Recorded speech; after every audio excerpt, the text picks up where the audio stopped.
SciAnts. We get experimental science. We're curious, non-judgmental. And here is Jacob, Chad. Jacob, how are you doing today? Doing great. Thanks for having me, Balint. Thank you so much for coming on with us. It is a pleasure to have you. So I am in love with bacteria, which I know is a little weird to say, but I think they're amazing as organisms. And I fell in love with them when I was in undergrad because I decided I didn't want to be a doctor. You know, I think all of us science nerds go through that phase where we think we're going to be doctors because we like helping people and we like science, so why not? But then I started working in a lab and realized that these little bitty creatures are just so amazing, so why not devote my life to understanding them and trying to figure out how we could use them to help make our lives better. And so, you know, I tried to follow my career in a path that would make that happen. Helicobacter pylori, by its name, they are little helices, so they look like little corkscrews, which is amazing to see, and that's actually how they were discovered, as these weird little bacteria that were isolated from people with ulcers. And so it's actually a funny story. The doctor that originally was claiming that he had found the cause of stomach inflammation and ulcers, nobody believed him. He kept going to conferences and presenting posters saying, I found what caused ulcers. And everybody said, it's crazy. It's stress. It's, bad stomach acid. And absolutely everyone said that he was wrong. So to prove he was right, he took a GI scope, shoved it down himself, showed that his stomach was healthy. He then took a culture of this helical little bug, which at the time had a different name because they didn't know this whole clade of bacteria existed. He drank it, let it colonize him, and then a little bit later did another scope and showed that he had developed inflammation. Wow. He then treated himself with antibiotics. He killed it off. And then much later won the Nobel Prize for that. His name is Barry Marshall, and he's a bit of a god to our field. As Chad's saying, it's pretty dedicated right there to be able to test it on yourself, right, and to have that much faith in your work. So is there a direct link between gastric cancer and having this bacterium in your stomach? Yes, so it is the only, or actually the first, there may be some others now more recently, but it was the first bacteria to be labeled as a class 1 carcinogen. Wow. So it is directly attributable to gastric cancer. It is attributable to 80% of gastric cancers can be attributed to H. pylori. So we know it causes stomach cancer. Wow. But in reality, the key thing is inflammation. It's an inflammation-driven cancer at its core. So, you get infected with H. pylori when you're a child.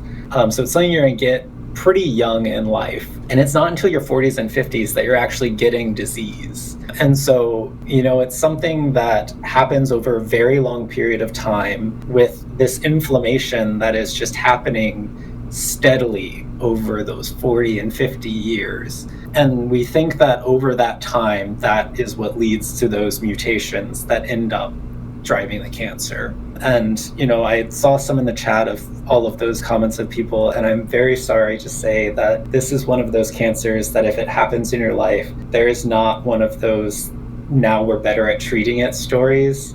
We are very bad at treating stomach cancer right now. It is still one of the most prevalent and one of the deadliest cancers out there. Most modern cancer treatments are targeted therapies that are coming from these immune-based therapies. A lot of things that come from those Nobel Prizes that the Hutch has. Those are amazing stories where we've done these targeted immunotherapies.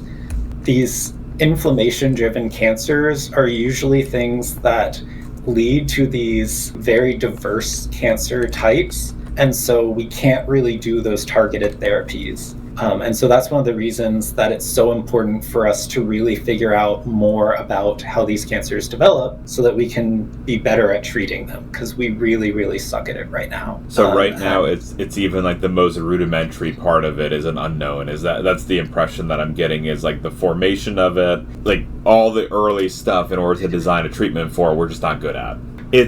It's weird, too, to me that the bacterium lives in our gut and it's avoiding the stomach acid. Like, by trying to... Like, it's just an interesting feature of the biology of this organism as well, right? Like, why does it live there if it's trying to avoid the thing that it's living in, almost, a little bit, right? Well, if you think about it, not that much lives there, though. So it's a great niche because it doesn't have much competition.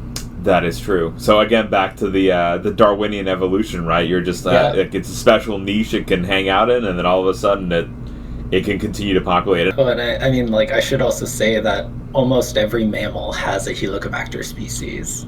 Not all of them cause issues quite like ours does, but cats have H. felis, pigs have H. suis. There's Helicobacters everywhere. Ours is just called H. pylori because we named it after pylori for the stomach, but there's Helicobacters everywhere. It seems to be a very common strategy to live for bacteria to create this little niche in the stomach glands.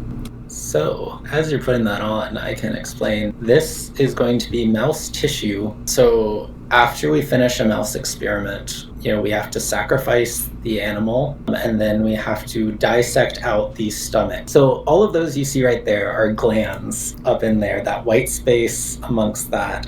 And all of those little cells, the pink around them, those are your stomach epithelial cells. Okay. And so those are just your normal stomach tissue cells. This is a mouse that was never treated with H. pylori. It was perfectly healthy. And so this is what your stomach looked like as a child if you were never introduced to H. pylori. So this is your wild type, normal gut, no H. pylori.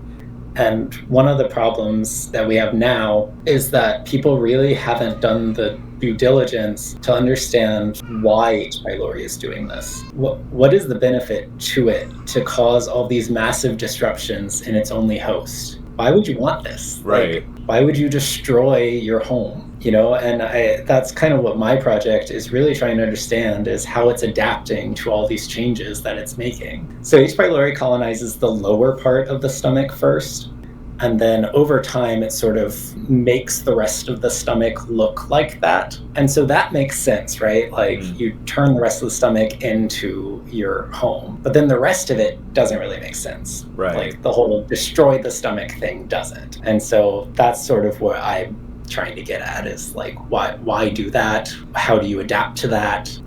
What's the gain on your end, and how can we utilize that to defeat you? Yeah, that's really strange that that the bacteria is coming in here. It makes sense, like you said, it's changing around the cell types, right, to be something closer to the environment that's ideal. Do you have a pet hypothesis as to what do you think is happening, like, in terms of benefit to the parasite? Because, like Dacum says, too, eventually, some parasites kill their host, and there's some point, like, maybe for dispersal, but what exactly is it here? Yeah, so, I mean, I have, up to that point, I think it's just making the stomach look like the antrum. I don't know if it's, this idea that it does that to a point, and then at that point, it's made its home so good that it's proliferated so much that it can spread. And so that's made it so fit that, like, it doesn't matter if it then destroys us, because now, you're 60 and what good are you anyway to it or something? It's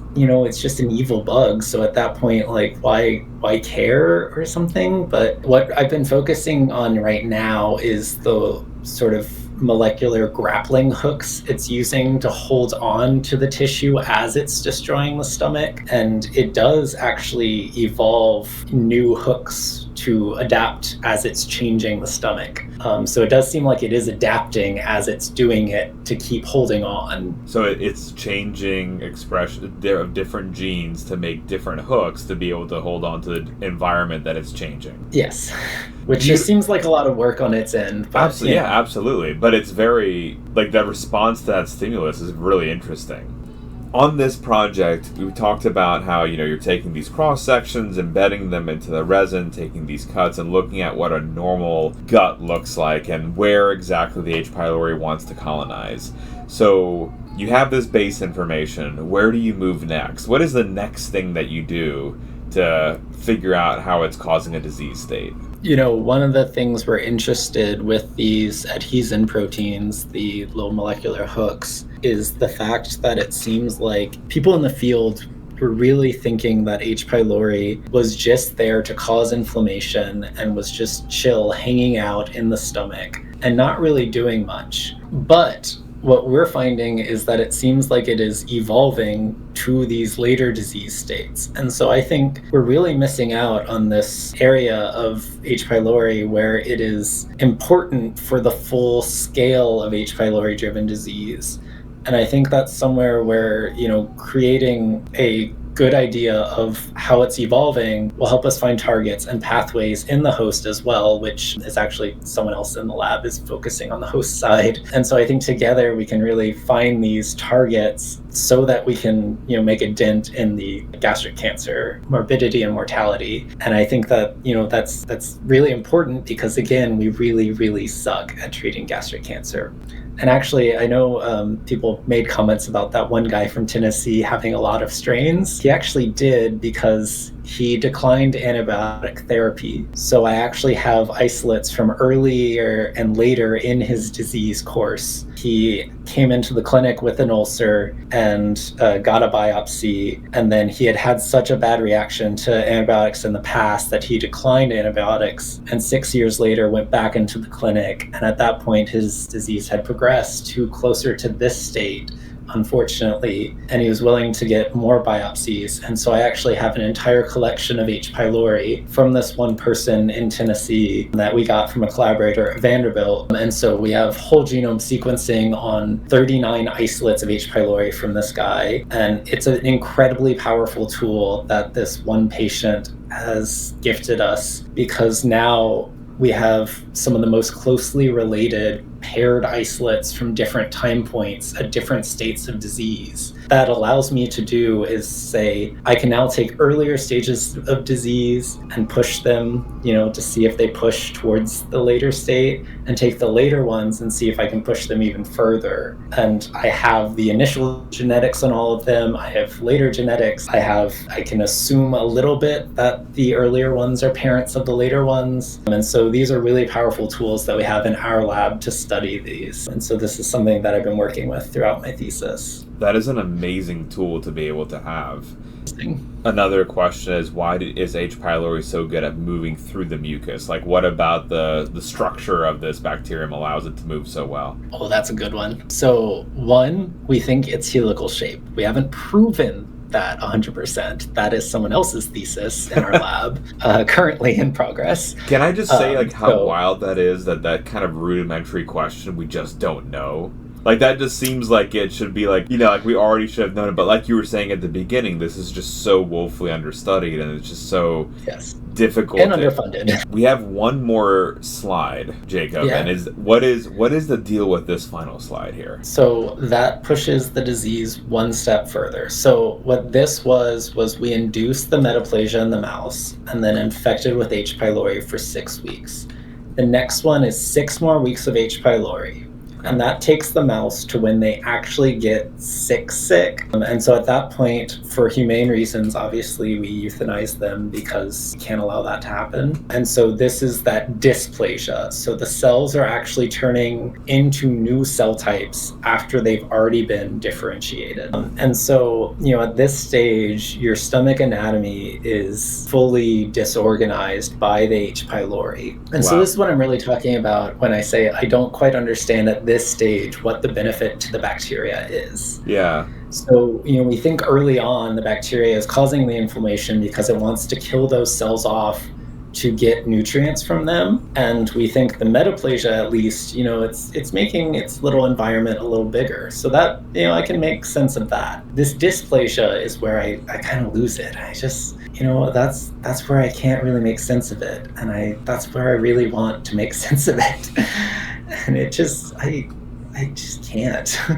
And I guess the question from chat on that is the stomach somehow reacting to this? Like, is it the bacteria pushing it towards this direction, or is it something about the stomach as well in response to the bacterium that's causing this? I mean, it's both, and absolutely, maybe it just doesn't make sense. True, yeah, but these are organisms that live in close contact, and H. pylori evolves very quickly. It's something that so H. pylori actually evolves much faster than a a lot of organisms, it actually acquires mutations very quickly. So it's a scary bug. It adapts really, really quickly. And so I find it fascinating when there are these things that don't seem to make sense in it, because it just kind of seems like it should have evolved to not do the things that don't make sense if there isn't a reason there. And so the skeptic in me just always thinks that maybe there is a reason. Maybe it knows more than I do.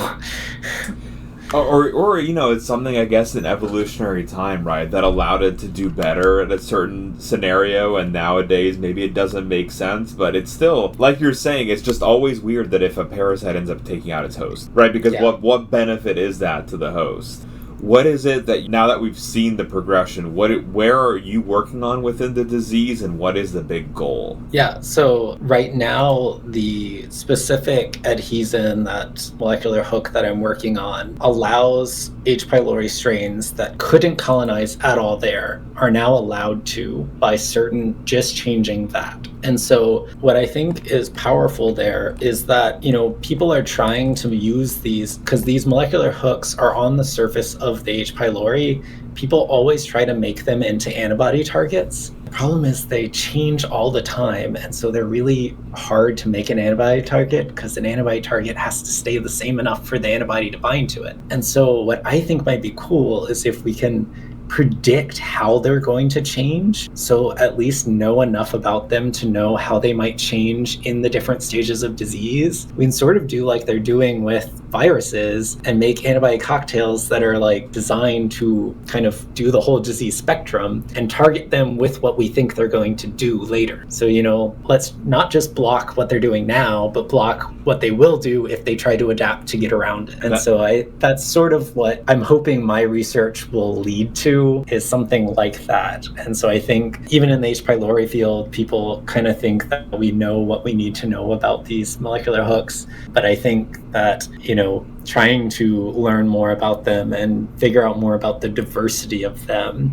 rather than just taking them, make antibodies against them, and say that we've made an antibody against them, is something really useful. And I think, trying to get a panel of them and say, look, if you take each disease state and try to say, these are the hooks that are optimal for those disease states, maybe we could target all of them. Especially looking toward the future, right? Because if you have some of the cells that slip through your initial wave of treatment, if you're not treating downstream, then they're just going to proliferate. But then you'd be able to treat everything. It makes it all the more complicated, but all the more important work that you're doing is that there is so much thought about it, right? Like you're telling this about, like, there's this factor and this factor, and kind of how you said that one of those elements is that you're staying up at night and having nightmares about all the different variables. It's nice to know we don't have to have those nightmares, because researchers like you are on the front lines accounting for so many of these variables in your experiments, which I think just a big thank you from the community, not just our community, but of course all over, of everything that y'all do, because that's going to be the game changer.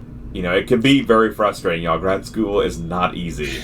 And so thank you, Jacob, for everything you do, because that's a world of a difference that you're making on so many people's lives. And look, this basic fundamental biology that no one's looked at before, and you're the one leading the charge. So truly, thank you. Yeah, well, our lab really loves these projects, and we love, just following the science, and we hope it ends up helping people. This is not the project I thought I was going to do, but it wound up being a lot of fun, and I do think it has impacts that could be cool.